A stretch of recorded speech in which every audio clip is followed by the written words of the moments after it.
Round two. So, hi, I'm Brittany, as we already chatted through. It's been great to chat with you all over the last few minutes. If you want to go ahead and go to the next slide. So, we've already introduced ourselves. Again, I'm our Director of Trust and Safety, been here just under a year now, but have spent about 12 years in the trust and safety space.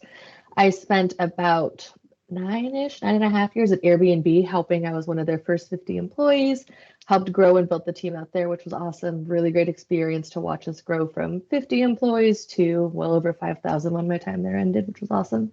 Gave me some really good insight into different areas and aspects of trust and safety, which I really valued since everyone kind of did everything for a while. From there, I actually spent a year working at a live streaming platform. That was a very different set of challenges, but still really insightful in terms of understanding malicious activity, fraud, and also keeping up with any current trends that we're seeing in the trust and safety space, which is great. And Christelle introduced herself, and y'all know her, so I think we're good to move to the next slide. So for today's presentation, I wanted to run through a couple different areas. First and foremost, give you some insight into the trust and safety team. Again, who we are, how we work, what we do. Then give you some insight into the type of fraud that we see on the platform here at Handshake and what we do about it, and give you some best practices to avoid that, and then kind of give you some insight into how we handle those issues. Then dig a little bit more into, again, more how we work, what we have in place to protect our community, and a deeper dive into our new product Sift that we're working with. Then we'll close it out with some best practices for students and career services, and then wrap with the Q&A. And as we go through this, there's different spots for y'all to give us some insight and feedback. I very much see all of us working together as a partnership and not me saying I know everything and what I know is right. I'm not oblivious to the fact that so many of you are essentially the front line for your community and your students. And so I want to make sure that we're listening, we're getting feedback, and we're working with y'all as we continue to build out our trust and safety processes and policies here at Handshake. Okay, let's jump into it. So let's chat a little bit about my team and our structure and what that looks like. Next slide. So again, I'm the Director of Trust and Safety. We have Liam Dixon, who's our new Trust and Safety Manager. He started exactly 2 weeks ago, which is really exciting. He's onboarding nicely. He spent 4.5, 5 years-ish in the trust and safety space working at some different platforms. So he's going to be managing our direct team of frontline specialists, who are these 4 lovely humans down here in the corner. They've all been with Handshake for about 2.5 years, and their backgrounds are very varied. One of our team members studied machine learning when they were in college in their undergrad. Another worked with law enforcement. Another has a background working at different trust and safety orgs with GoFundMe, Zillow, and some other tech companies. And then our 4th specialist has a background in cybersecurity. So our internal team is very mixed in terms of our backgrounds, but that really makes us a strong bunch around how we work together, how we identify problems, and how we process those. So these 4 individuals you see here, the people that you'll typically interact with if you send us an email via Zendesk or reach out to us, they're the internal team. They handle a lot more of our complex issues or anything that gets escalated or anything that really lives in a gray area. They'll collaborate with myself and Liam and some other folks I'll chat about in a minute. So these are the internal primary team members. We also have 10 business process outsourcing agents that are based in North Carolina and in Belize. And so those folks work for an outsourced company. And so they're handling a lot of those day-to-day issues like moderation, reviewing student reviews, flags. They're that first line of kind of review, and then they decide what gets escalated up. So there's 16 of us, and I know it can seem like, oh, trust and safety, who is there? Are they people? How big is this team? You got 16 people looking out for our community every day, Monday through Friday, 8 a.m. EST to 8 p.m. EST. So we're here pretty much all the time, which is really great during the week. But I will go ahead and have us move on to show you who else we work with. So trust and safety is a very big job, and we can't do it alone. So we work with a couple cross-functional partners. So first and foremost is legal. Our org actually reports into our chief legal officer. So we are incredibly close to them when it comes to making policy or process decisions. If we want to make any changes on the platform, we get approval from our legal team, which is really great. They also give us insight into any areas where we might not be sure how we want to move forward and want to be sure that we're doing what's right. And if there's ever any changes to the terms of service, they let us know, and then we are the ones enforcing that. We work closely with success teams to make sure our partners across the board all feel supported. Whether there's changes like the ones that we're going through here, we want to make sure that we're a resource in getting everybody answers and being as available as possible to really be more transparent. I think we've done a lot of hiding behind the shadows, and I think it's time for us to really step out, come forward, and I think transparency really builds a lot of trust. So that's part of why I'm here. We also work closely with senior leadership. I report into our VP of Success, and she has a lot of insight into our org overall. Anytime there's any big changes or, again, policy changes or adjustments, we work with senior leadership to make sure they're aligned and they feel like those decisions are what's right for our community. We work with product and engineering to make sure any changes they're launching meet our standards as far as trust and safety, making sure there's no vulnerability, no risk, or any glaring trust and safety issues. It's a really great partnership there. And lastly, outside of Handshake, we work with some different professional trust and safety communities. So that includes the Trust and Safety Professionals Association and the Trust and Safety Collective, which is some really great space for all of us to get together, talk with our peers in this space at different platforms in different areas of trust and safety, and really make sure we're staying up to date with best practices, any trends that we're seeing in the industry, and sharing any information we have around any potential threats that wouldn't just hurt us, but also hurt our peers. I think safety is everyone's responsibility, and I want to make sure that we stay in touch with what is actually happening in our space. Okay, now let's dig into fraud. So to give you some insight into what we see, these next two slides really piggyback on each other. So one thing you may have seen that we've come across is a compromised account. So some insight to that is essentially a bad actor, as we like to call them, will gain access to a real employer's account. This can be done through phishing, stealing someone's password, things along those lines. So they'll log into the good user's account, and then they'll pose as that user to create a malicious job to try and contact students. And the tricky part here is, since the employer's profile is real, there was a legitimate person behind that. It can be hard to identify initially because it looks like they have history, they're longstanding, they might even have reviews for the employer, but it's going to be a little tricky to really navigate and understand this is a malicious job posting that's not connected to this good employer. So an example of that, we had a malicious user create a fake data analyst role for a veterinary clinic, which those two things didn't really make the most sense initially. So when we dug into it, we did see it was in fact a compromised account, and we were able to jump in and get that resolved. And so the way that we handle that with remediation is we'll suspend any accounts that we find to be compromised. We'll work with the original account owner to restore their access, and any malicious content is removed upon discovery. And so we look for these types of things proactively, but also once we get them reported via a flag or the system that way, we typically have everything actioned within 1 hour, which is really great. Typically a lot less of a time frame, but again, we say roughly an hour just to kind of give us a buffer in the event we get a little busy or we have some people off for the day. So some red flags that we'll see with this, again, jobs that don't align with the company. A data analyst working at a veterinary hospital didn't really make sense there. And then you'll also see that it's possible that an employer had no activity for a while, then suddenly becomes highly active. They'll post a ton of things very quickly back to back to try and get their stuff out as broadly as possible, as quickly as possible. Speed is really their name of the game to capture as much as they can. So the other side of this, so the main goal with a compromised account leads into our next slide, which is payment fraud. The primary thing that we see on Handshake is a form of payment fraud that we're trying to kind of prevent there. So essentially what this means is the malicious user will ask a student to pay an upfront cost associated with the job. The student will then send the money to the user via check or bank transfer, something along those lines. And then the malicious user sees his contact and the student has no real recourse. So a couple of examples we've seen are these fake jobs that have been posted will run through a very quick interview process with the student, probably 15 to 20 minutes, and they'll get an immediate job offer. And then shortly after the student accepts, they'll get an invoice for computer equipment. That might be $3,000. They might have to cover some training costs that are around $10,000.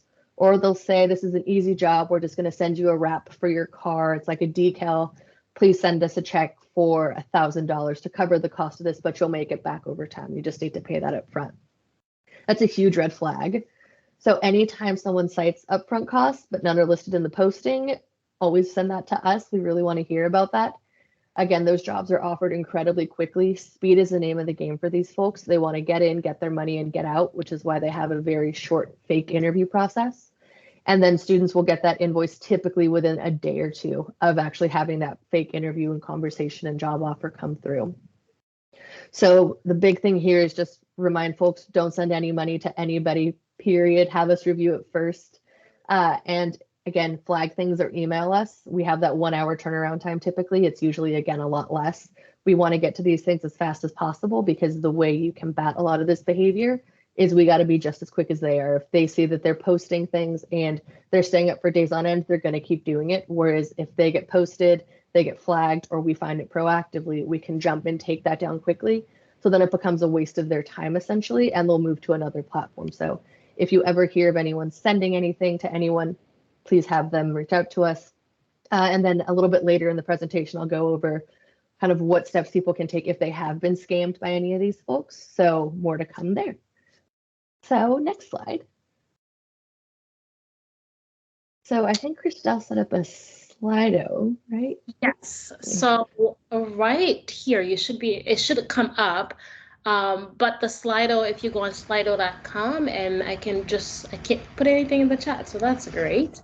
I can give you the code of how to enter the Slido just to give us some insight on like what are you currently doing to spot fraudulent employers, either on Handshake or other platform. I know from my previous experience, I've done things like looking at the email address and making sure that it's connected to an employer or an actual domain. So things like that we would love to just hear from you. So the Slido, if you go on slido.com, everyone is there. Perfect. The code is 3593731. Honestly, it should have started once we hit the slide, but as we know, we're having some technical difficulties today, so.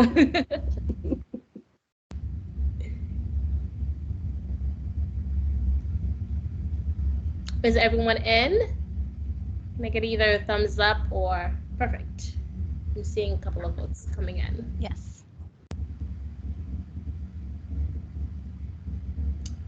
All right.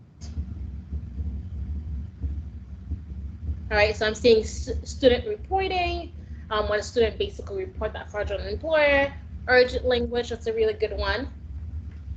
Mm-hmm.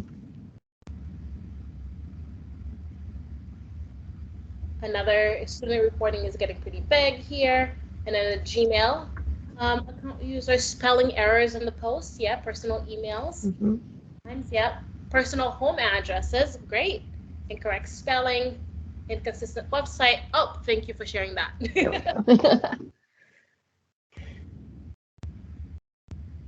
Emails don't match.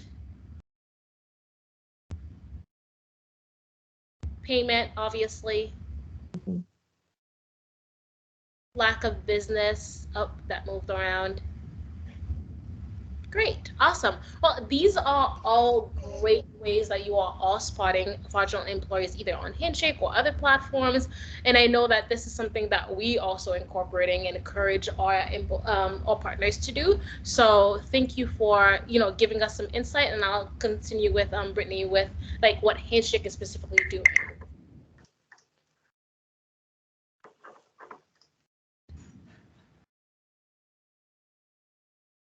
Okay, so let's talk about how we work and kind of what our backend processes are and ways that we're tracking a lot of this malicious activity. So next slide. Great. So we have a couple of different ways that we're looking out for any kind of malicious activity and following up on any reports. So the first is proactive. So proactive efforts help us protect our community before we even receive a report of abuse on the platform. So some examples of this are Sift, which I'll dig into in a minute. Some different policies we have in place. We have messaging keywords, so there's a specific list of keywords that gets in queued for our review if we see someone uses any specific terms. And then we also have some help center articles to share some proactive education around what to look for and what to avoid. As mentioned, we have our business process outsourcing team handling a lot of our moderation work. So we do this to look for potential reports, misuse, or inappropriate behavior on the platform. So some areas that we currently moderate include peer messaging, student reviews, and community Q&As. So they go in and they actually manually review every student review or any peer message that gets triggered by a keyword, and those are all typically handled daily. So really quick turnaround time that if we do find anything suspicious or concerning, we'll actually go ahead and reach out. We also have user flags, which I'm sure you're all familiar with. So this can help us find things including fraud, discrimination, or general terms of service violations.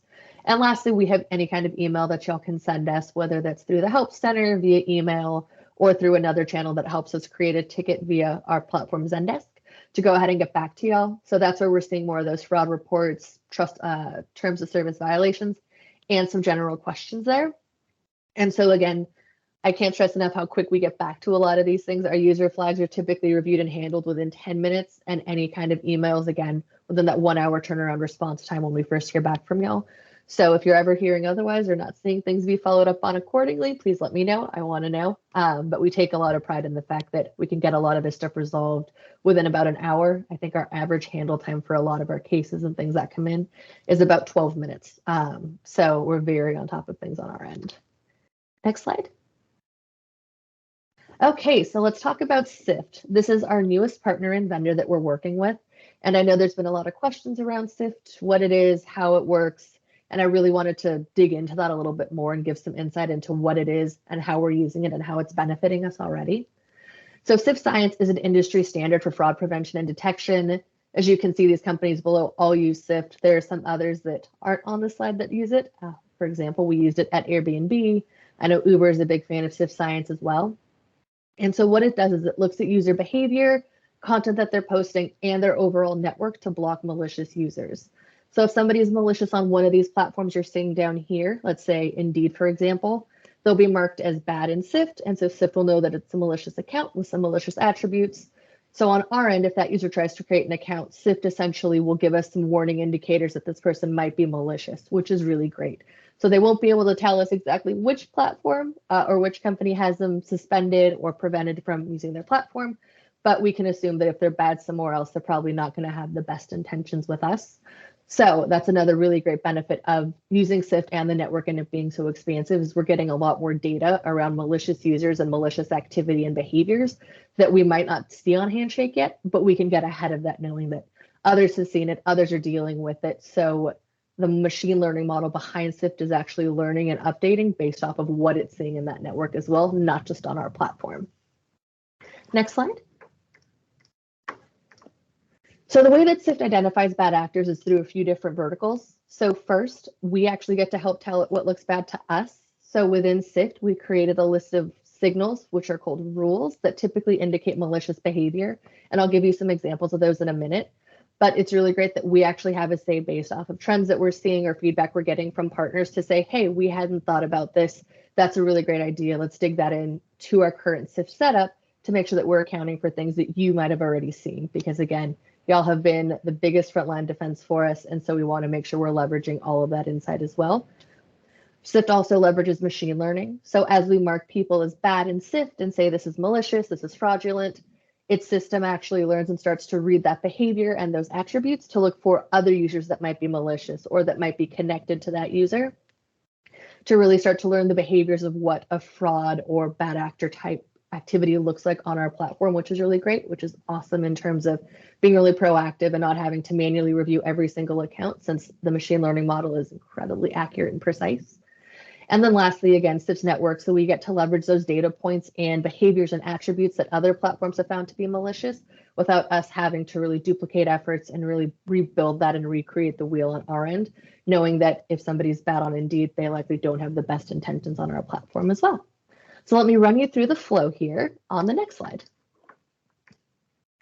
So the way Sift works is when somebody has what we call a triggering event, which is an account is created or updated, because again, account creation could be a potentially account that was born bad, as we like to call it, so malicious from the get-go, or if there was, say, a compromised account, in the event that account is updated, that's going to trigger something in Sift for us to start to review. Anytime a new job is posted, it's run through Sift, and anytime an employer sends their first 25 messages to a student, those are also in queued in Sift for us to review. So they're also going through that keyword search, but primarily they're going to be going through the Sift search as well to look for anything malicious. From there, it goes into the Sift review. And so that's basically running through that list of rules. But the best way to think about it is it's a checklist or a questionnaire. So I'll show you some examples of those in a minute, but think of it as once the triggering event happens, it runs through a list of checkpoints to determine if it's malicious. If it answers yes to any of those questions in that checklist, it gets suspended or flagged for our review immediately. Otherwise, if there's nothing wrong with it, everything looks good, they didn't answer yes to any of the questions in the back end in the Sift universe, then they can go ahead and use the platform as normal. So I know that's a lot of words. Let me show you what it looks like in terms of what rules we're looking at, or at least a couple. Next slide. Great. So these are all things that we found to be high indicators of fraud on Handshake specifically, based off of looking at previous user issues and previous flags. So one rule that we have in place is if a user has more than X amount of accounts linked to one computer. It's one thing if you have a couple, maybe you and your coworker share a computer at the office, but if you've got 10 accounts linked to one computer, there's probably something going on there. And we want to make sure that we're checking that out because that could be an indicator that that user is dealing with a lot of compromised accounts.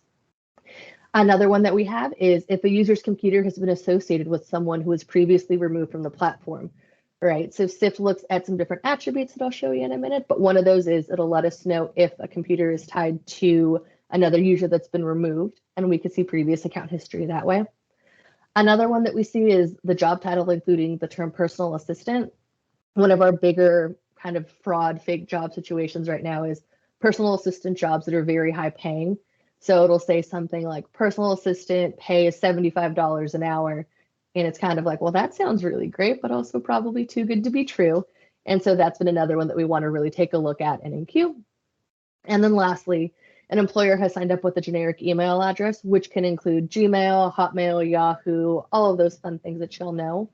One thing I will say is this hasn't been a high indicator of fraud for us, actually. We review all of them manually, which has been really great. I think we're getting about 100 a day, give or take. And the false positive rate's relatively high, but at the same time, we know this is a rule that's we've heard loud and clear from our partners that this is still important to y'all. And it's been an indicator for some, true positives there. So we do want to make sure that we're reviewing it and we're taking it seriously, because again, this is a partnership. So if it's meaningful to you all, it's meaningful to us as well. Okay, next slide. Perfect. So some attributes that Sift is looking at, like I mentioned, we'll be able to see IP addresses. We can see some unique identifying information about a device.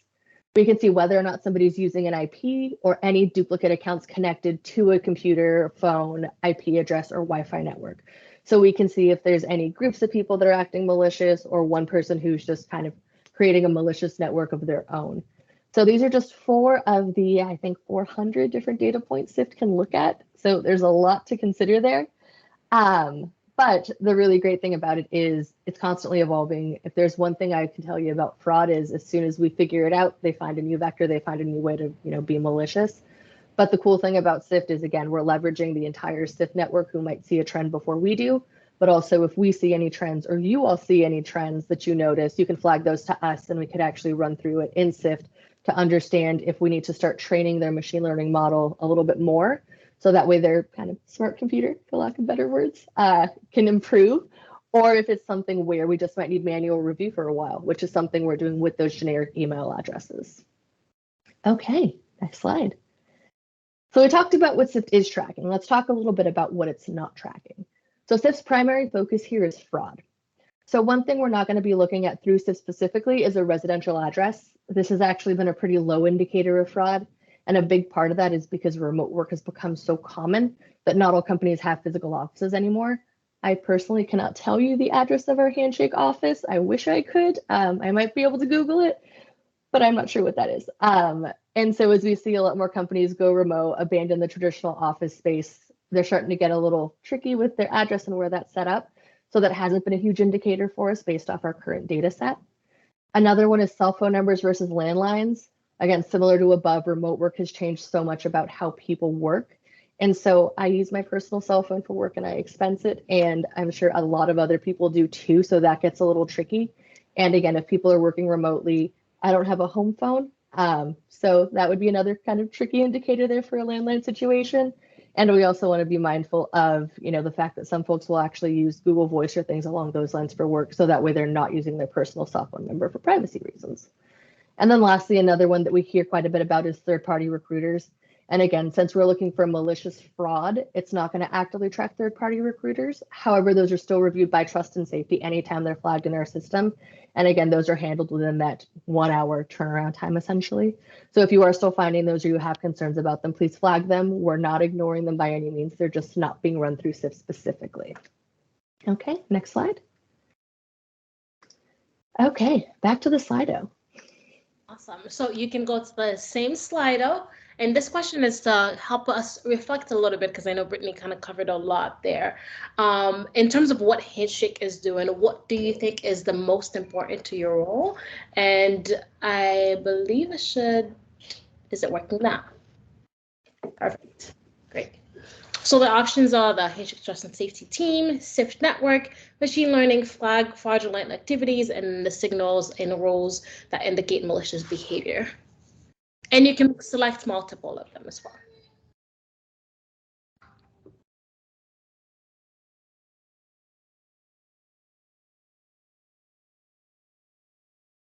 Looks like machine learning is getting pretty high up there. Now it's more of the Handshake Trust and Safety Team.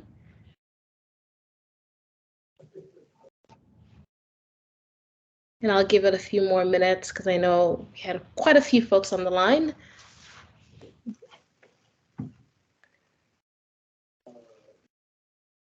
Great.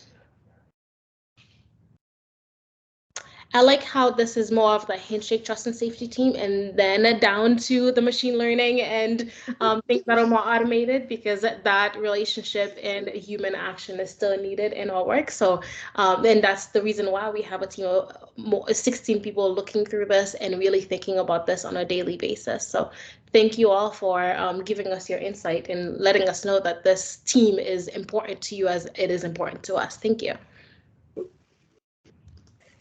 It's really great to feel appreciated. Thank you all.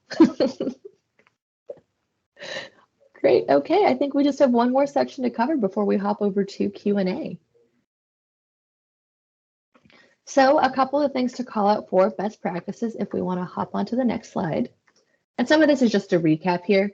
So avoid sending any payments to any employer. If someone's asking for any upfront costs, send that to us. We're happy to review it. Make sure we're leveraging user flags. Again, we get through those in about 10 minutes. I think our average time for user flag review is about 5 minutes during our standard workday. So we get to those pretty quick, and we're never afraid to take a look or double check anything. Always be wary of those quick job offers. Anytime someone chats with you for 15 minutes and offers you a job, it's not going to feel right, essentially. So just keep that in mind. But I do know that folks can be eager, or if they're trying to find a job and it seems great and great timing, they might be very eager to accept and move forward.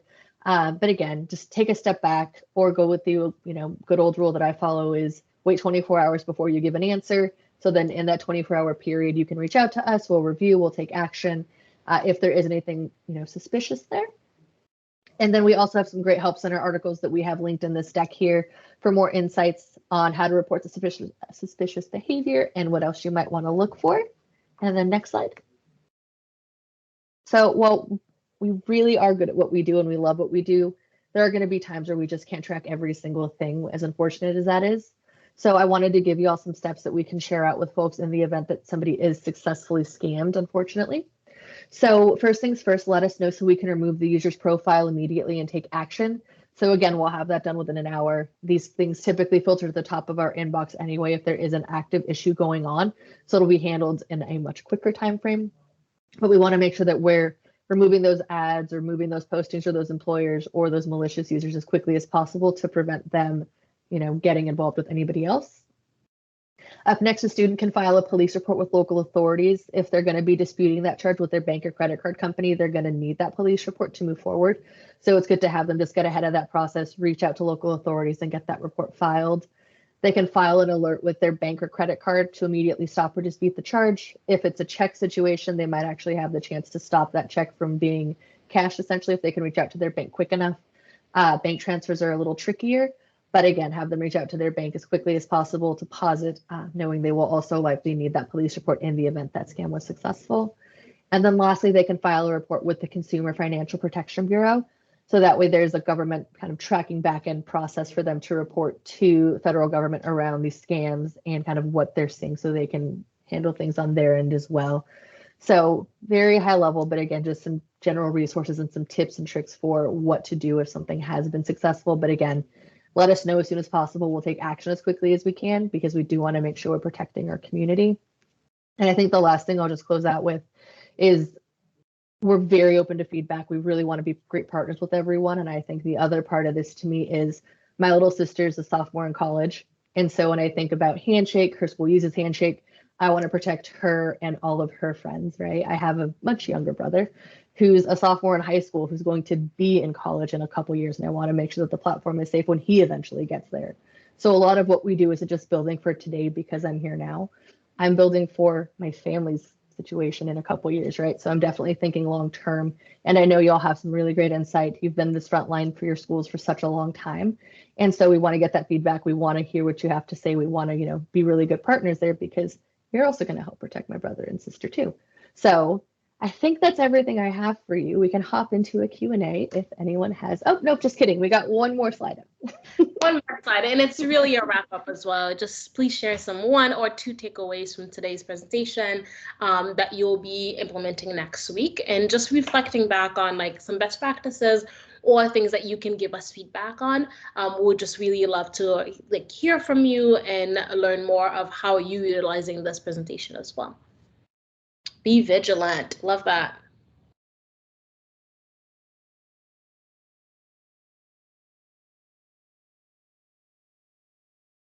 Looking into Sift as a tool, be vigilant, encourage reporting. Yes, definitely feel supported. Thank you.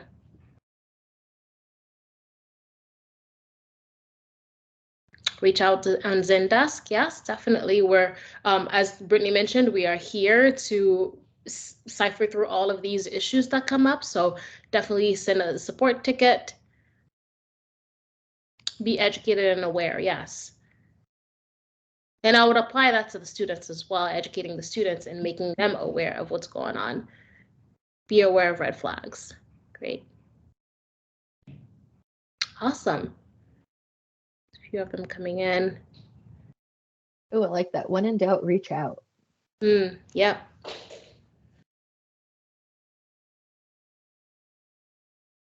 Awesome. Well, thank you everyone for your time. We'll switch over to Q&A and kind of give you the floor if you have any questions for us. Take it away.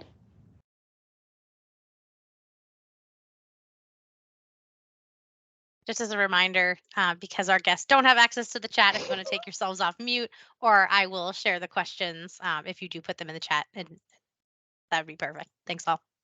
Thank you, Dana. We do have some questions that were submitted early on that I'd be happy to share here, I guess. Let's see, a lot of these were thankfully answered. Are there ways to alert a company they're being used for a scam? That is something I think is relevant to our employer relations team, particularly as we do value these relationships that we develop with employers, and sometimes that can be an issue. So does your team contact the employer when they've been used? And if so, what does that look like? Yeah, we don't currently reach out to third parties if their company's been used in a situation like that, but it's not something I'm opposed to necessarily. I think this is a really interesting point. I think the way I would look at it is if the account's compromised, we absolutely reach out to them and let them know what's going on to get them restored. But in the event it's, for example, a real fake person posing as a real estate company, right, to try and get people to access jobs that way, I think that can be a little tricky if it's, say, like a national chain or a bigger brand. I think with smaller employers, it's a little bit easier. But I think the proactive process there can be a little tricky to navigate if you're thinking about like a Walmart or a Century 21 like global company type situation there. I think there's ways we can think about that, absolutely. So again, I'm not opposed to it. I'm not saying we wouldn't ever do it. I think for right now, it would be a process we still have to map out, but I think that's a really great call out, just so people are aware and they can try and take ownership of their accounts or get ahead of it on their end as well.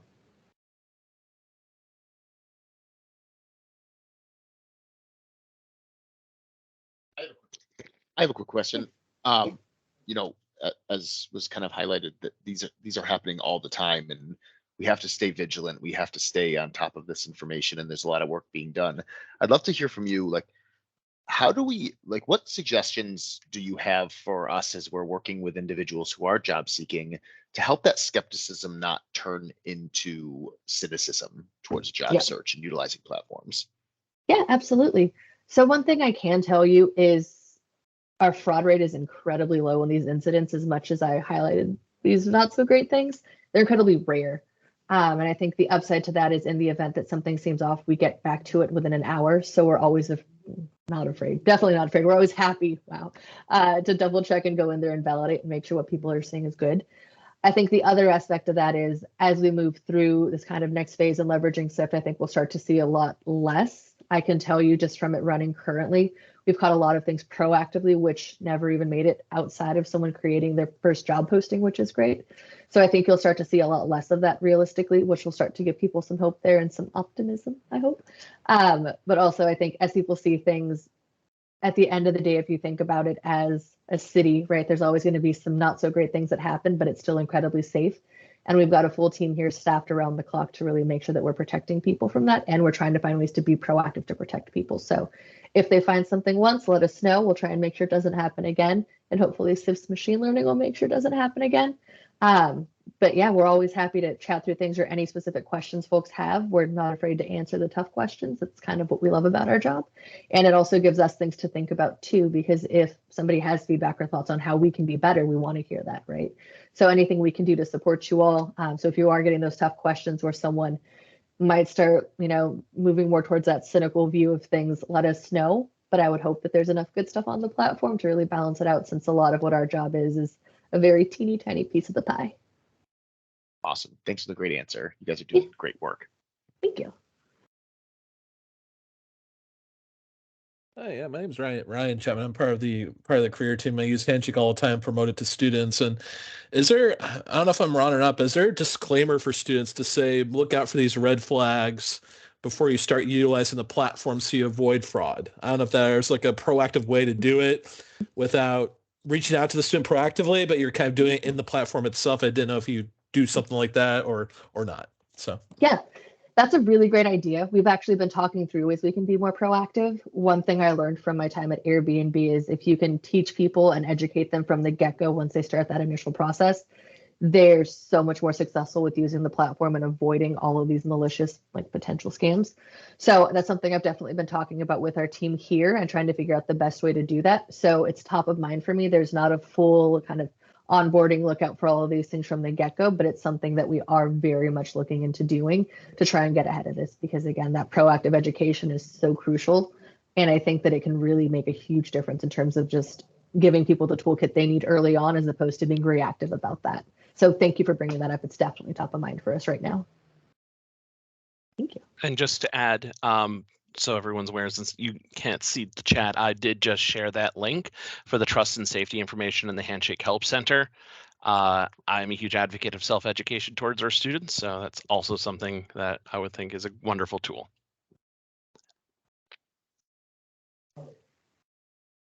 Hi, Brittany.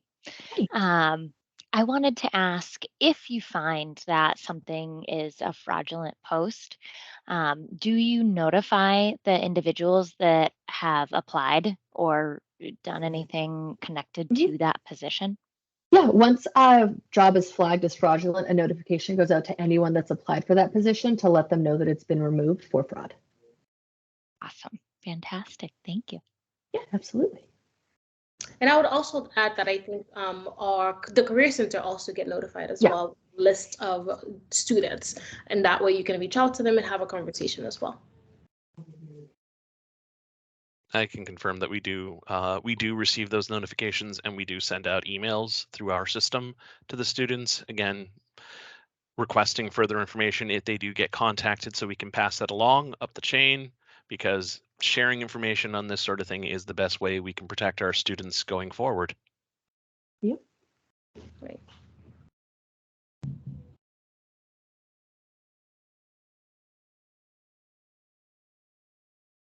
It is closing in on 5 of the hour, so Does anyone have any last questions?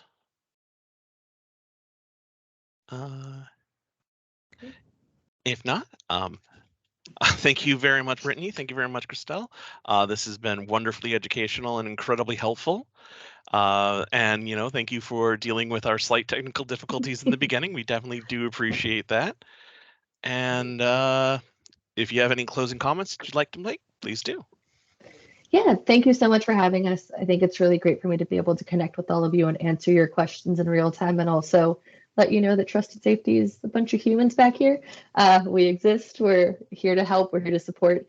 And if you ever have any questions or want some more insight into anything, don't hesitate to reach out. Again, I go back to transparency is what really builds trust. And as we look forward, I want to make sure that, again, we're being good partners. We're leveraging everything you've seen over the years in terms of keeping your students safe, but also leveraging that to keep all students safe on the platform, right? So don't ever hesitate to reach out. I'm happy to be a resource and happy to answer any follow-up questions that might pop up later. Yeah, and I'll be following up with any resources on our end as well. So thank you. Thank you for having us. Thank you all. Thank you for being. Thank Thank you for you. having us.